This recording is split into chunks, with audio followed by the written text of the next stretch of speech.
Hello, Professor Tomlinson here, again with my Jazz and Commercial 2020 people. Welcome once again. And while I'm thinking of it, you can call me Peter Tomlinson or Professor Tomlinson, whatever you're comfortable with, because in jazz we're a little bit informal, so whatever you like.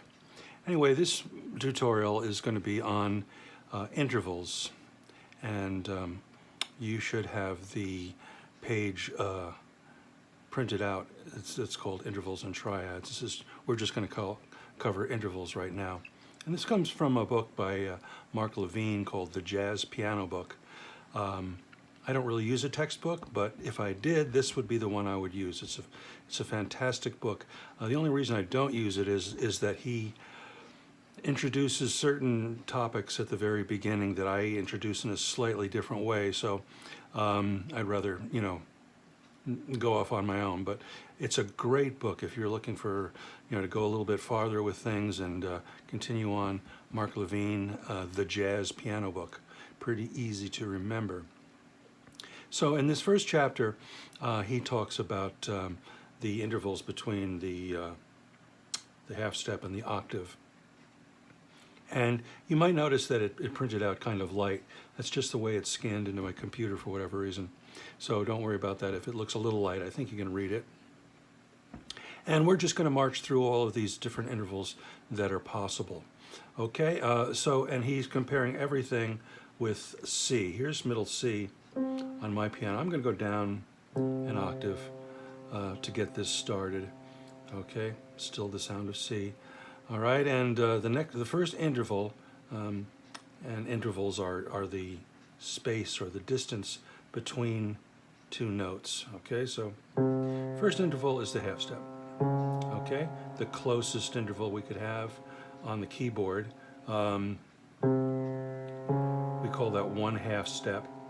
Okay, played together, sounds like that. All right, you could call that a minor second, or you could call that a half step.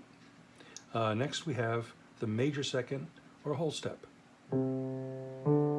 Okay, and count them. 1, 2. All right, 2 steps between the lower tone and the D, the C and the D. Above that, I wrote out 2 equals 9. We're not going to really need to do much with that right now, but in the future, you're going to want to know that the 9th of the chord is the same letter name as the second step up from the root, okay? The reason for that, calling it a 9th, is that we build chords in thirds. And we don't reach the D until we play all these other notes. There's 5, 7, there's the 9th, okay? So that's why that would be called C major 9th. Anyway, we're continuing on with the intervals. 3 half steps, 1, 2, 3, is going to give you the sound of the minor third.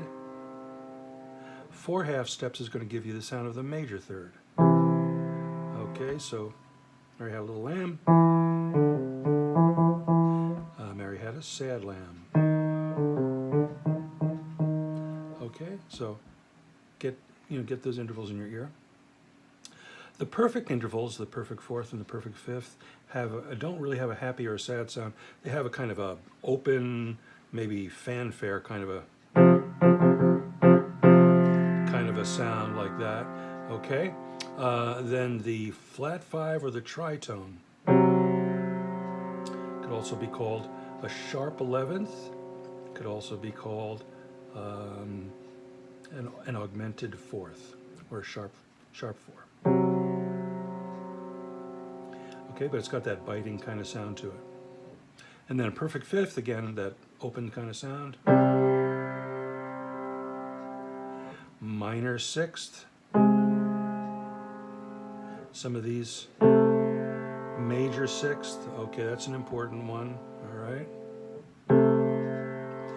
And then the next 2 intervals, the minor 7th and the major 7th, are going to be important for our chords to discover what note or letter name is the third, it's easiest for you to count up from the root of the chord. But if you're looking for an easy way to find out what kind of a seventh you want to play, I would suggest going up the octave and then coming back down. Here's that major seventh.